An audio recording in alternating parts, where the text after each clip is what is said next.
Listen up, get ready, I'm not gonna take no more. There's a revolution, a revelation going on in my soul. Buckle up, get ready, we're not gonna sit back. Okay, we're back with more live from the Heartland. I'm Michael James. I'm your host today. And it gives me a lot of pleasure to bring on someone who I got to know through being part of Network 49 up here in the 49th Ward, the one, the only Ed Mullen. And Ed is a kind of a guy who makes things happen on the election front. I've been calling you an election lawyer, Ed. How about telling us what that is, what your duties would be as an election lawyer? What do you do? Sure. So most of the clients that I have right now are people who are either elected officials or who want to be elected officials. And as you know, there is a very difficult process involved in Chicago to get on the ballot to run for office. And there is an objection process that is a little bit of a blood sport here in Chicago and Cook County to make sure that only people who have complied with all of the requirements are actually on the ballot. And so I'm involved in helping candidates get on the ballot and helping candidates knock their opponents off the ballot if they don't comply with the law. And that's good that you keep people within the confines of the law, because the laws, well, not all the laws work for the people, but some of them do. One of the things that, I saw you the other day over at Maria Haddon's campaign office, and that has become the Brandon Johnson in the 49th Ward office. And I'm assuming that you are rooting for Brandon Johnson. And I am curious to know your thoughts on how you see the mayoral race shaping up. Many predictions you might have, any problems, momentum, those kind of things. Take it away. Sure. Well, I think it's a very interesting race in the sense that, if we go back to 2015 or 2019, and we were sitting at this time before the election, I think we had a pretty strong sense of who at that point was going to win the election. And I think at this point, we really don't know. I think it's going to be a much closer race. And one of the other things that's interesting is that we have moved from a lot of people voting on election day and potentially early voting to a lot of people voting by mail. We have no excuse absentee ballots, and we now have a permanent vote by mail ballot list. So if you elect, you can be on the permanent vote by mail ballot list, and you automatically get a vote by mail ballot. And what that means is that if you put it in the mail, it doesn't necessarily arrive to the board to be counted on election day. And so there are a lot of races that were not decided until long after election night. So I think it is possible, if not likely, that in this particular race, we may not know who the next mayor is at the end of the day on election day on April 4th. Do you have any sense about anyone's popularity or chances of victory or loss increasing or decreasing, whether it be the Vallis or Johnson? Increasing or decreasing over time. I think, Vallis came in with a larger base, but the question is whether or not he has a lower ceiling because of his comments about being a Republican, his comments that he fundamentally opposes abortion, his support for Awake Illinois, which is a conservative group that's been, trying to ban books and protest drag shows and things like that. And so there's a lot of associations that Paul Vallis has that I think give him a fairly low ceiling, whereas Brandon, I think, was less well known coming out of the original election, and I think he has more room to grow. So the question is going to be who gets their voters out in the next 2 weeks. And just looking at the race from my vantage point, it seems like Brandon has a little bit more momentum. The question is whether it's going to be enough to put him over the finish line on election night. Yeah, my sense a little bit is that there is more momentum for Brandon than there had been. We had 9 candidates in the race for mayor. 7 of them were African American. So Brandon, like I think I heard from somebody, might even been you, that Brandon didn't get more than 40% in any one ward, didn't win any black wards. But he seems to, like I know among a lot of people who were Harold Washington supporters way back, there seemed to be everyone was still waking up from like a Rip Van Winkle kind of a vibe and emerging and getting all of a sudden getting involved. So I think on that front it looks good. Do you think endorsements matter? And what is your take on people who have endorsed either side? I'm particularly interested in, you had various people coming out for Vallis, including I heard Bobby Rush. But at the same time, you have plenty of black ministers who are coming out for Brandon. So any take on any of that? Yeah, I think if you look at the number of endorsements, that Brandon's endorsements are significantly, longer list than the endorsements for Vallis. But to me, there are 3 things that you can get from an endorsement. You can get the aura of the endorsee, and I think someone like a Jesse White is a good endorsement for Paul Vallis because it gives him an aura of acceptability to the black community and cover to support the white guy over the black guy in the mayoral election. And then you got money. So the operating engineers are giving money. I think they gave $500,000 today or yesterday to Vallis, and CTU and SEIU were giving millions of dollars to Brandon's campaign. And so if you've got an endorsement that comes with money, that gives you power. But then there's also endorsements that come with organization. So you've got, I know Andre Vasquez here in the 40th ward. He's been getting his people out and knocking on doors and phone banking. And he's not the only one. I'm just saying that That's because a lot. Yeah. He's been very active in doing it, and it's close to me, so I see it. But if you've got an alderman that endorses and then puts the weight of his organization behind getting people out to vote and convincing people to vote for their candidate, then that's a strong endorsement. I think there are a lot of endorsements that are meaningless. Brandon got the endorsement of Ayanna Pressley, the representative from Massachusetts today. That's a nice tweet, but I don't think that's a really helpful endorsement in the long run. So if you've got money, you've got organization, or you've got a significant endorsement from a person like a Jesse White, I think those can push the needle. But I think a lot of endorsements just don't matter. I do think the endorsement of Chewy for Brandon was an important endorsement for him.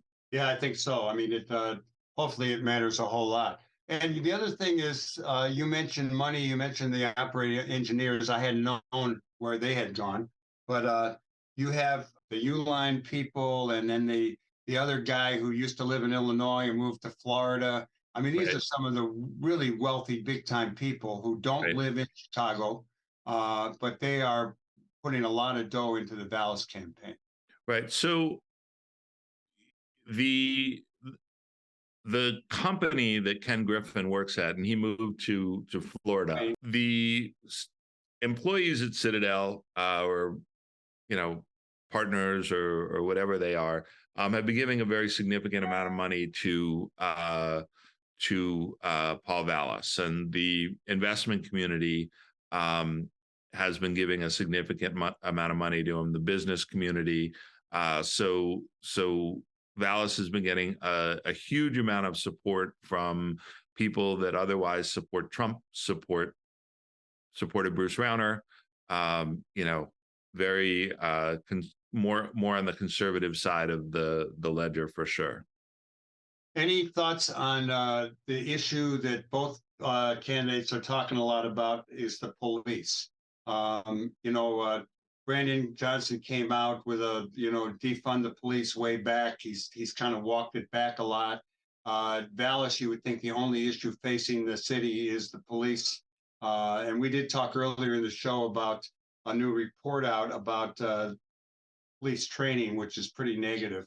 What's your take on the police issue for both these two candidates? Well, I think Paul Vallis came into this race. He has experience in education and running school districts and running them into the ground, in my experience. But he doesn't really have public safety experience. But he has constantly been talking about the police and public safety and crime and making people in Chicago safer.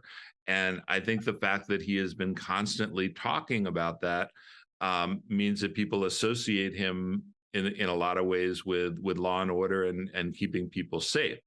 But he talks about police, where Brandon talks about public safety. And Brandon's idea of public safety is a lot broader than having police to come and respond to crime and to solve crime, but thinking about how we prevent crime, how we provide educational opportunities, how we provide economic opportunities, how we make sure people are housed, how we make sure that we have the trauma response team that goes to deal with mental health crises, so those don't escalate into violent situations where either police or the citizens can be hurt. So I think Brandon's idea of public safety is much broader than the view set forth by Vallis, which is very much we need more police and we need to lock people up and we need to have a almost militaristic response to the public safety issues here in the city, whereas Brandon is much broader. But it's a huge, stark difference between them. You've got one of the more liberal of the 9 candidates and the more conservative of the 9 candidates here. The folks who were in the middle of those 9 candidates are not here anymore. You've got a real stark difference between the 2 candidates and a real stark choice between how they view not only public safety, but the role of government in the lives of people in the city of Chicago. Ed Mullen, I'm going to jump back to endorsements and just ask one thing. Do you think that Mayor Lightfoot will endorse at all? Or is he going to cool it? I would be surprised if Mayor Lightfoot endorses. One, I don't know that the candidates still in the race have requested an endorsement. Maybe they have, maybe they haven't. I just haven't heard anything about that. But my expectation, based on conversations that I've had with people who are friendly with the mayor, is that that's not in the cards. But you never know. All right. What I think is more interesting, Michael, is the governor. What's with him? JB Pritzker said a couple weeks ago that he was, or maybe not even a full couple weeks ago, that he was going to remain neutral in the race. And then these comments that Paul Vallis made on a radio show where he was subbing for Dan Proft about JB Pritzker's response to the COVID crisis being autocratic, and a lot of sort of negative comments about the way that both Lightfoot and Pritzker handled the response to COVID, caused JB Pritzker to, make a subtle dig at Vallis yesterday. And, he might endorse. He might endorse, or he might make some phone calls and move some other people and without a public endorsement, let it be known where he stands.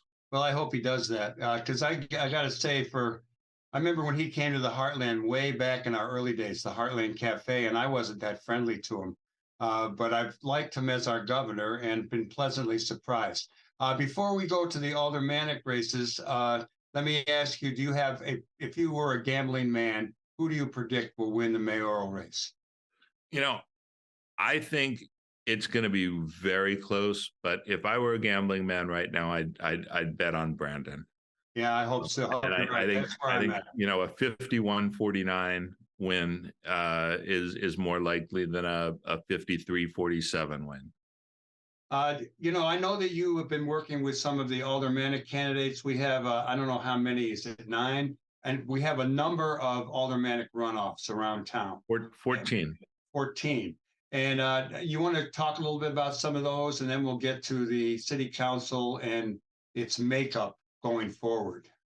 Sure. So there are 14 runoffs.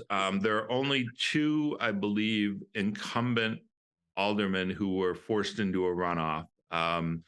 Jim Gardner up in the 45th Ward was forced into a runoff with Megan Mathias, just missed getting 50% with about 48%, but most of his opponents have banded together and endorsed Megan. And, there's a lot of issues about his suitability for being in public office at all that are going to be important in that race. But, he started off with 48% of the vote. So that's a tough hill to climb. The other incumbent was Chris Taliaferro, who just lost his race for judge. But he was up over the 50% number up until the last vote by mail ballots were counted, and he just fell below when the write-in candidate was added to the total by just a few votes, and so he has a runoff. Up here on, let me ask you about him. Is he a progressive, a machine? He's in the progressive caucus. Okay. I don't think he's the most progressive of the progressive caucus, but he's more progressive than the average alderperson in the city. And then on the north side, we've got the 46th ward to replace James Kappelman. You've got Angela Clay versus Kim Walz. The big news in that race is that the independent expenditures in support of Kim Walz in that race have exceeded $100,000. The only race in the city where that has happened so far. And so all of the contribution limits have been eliminated in that race as of yesterday, because mostly the Illinois Realtors Association is in supporting Kim Walz. And there's been a lot of development in the 46th ward, particularly along the lakefront with some of the high rises. And I think there's definitely a gentrification versus affordable housing race there. Well, let me ask you one more thing, though. That we had Angela Clay on the show 4 years ago when she was running. I worked in Uptown back in the old days with Joint Community Union. Helen Schiller was there. It's always been an area with a lot of poor people, but had some really plusher neighborhoods. And I would assume that the real estate interests are not going for anyone who would be detrimental to their cause, and that would be Angela Clay. But she got hit, I believe, with some stuff about back taxes. Is that a issue, you think? Cranes did an article about that, and it's behind a paywall, so I wasn't able to read it. So I don't know what the issue is.